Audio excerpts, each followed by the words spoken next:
Gledate Gorenjska poročila na GIP TV.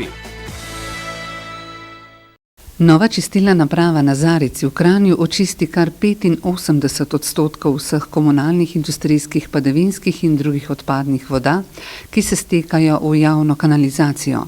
Projektirana zmogljivost naprave znaša 95.000 populacijskih enot. Nažalost, še vedno ne poznamo prave rabe javne kanalizacije in pozabljamo, da straniščna školjka nikakor ni koš za smeti.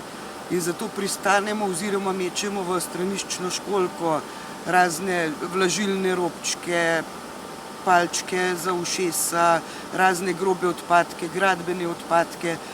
Največje težave pa predstavljajo odvržena odpadna olja, ker povzročajo velikokrat zastoje v kanalizacijskem sistemu, to se pravi, pride do zamašitev in te zamašitve pa velikokrat povzročajo vdor odpadnih voda v objekte. Mešanica različnih odpadnih voda, prispelih z območja Kranjske in sosednjih občin, odteka prek kanalizacijskega sistema, ki je opremljeno s črpališči in zadrževalnimi bazeni ter razbremenilniki na čistilni napravi, kjer se dejansko očisti od 4 do 5 milijonov kubičnih metrov odpadne vode. Na Zarico dotekajo po kanalizaciji odpadne vode iz občin Šenčur, Naklo in Kranj.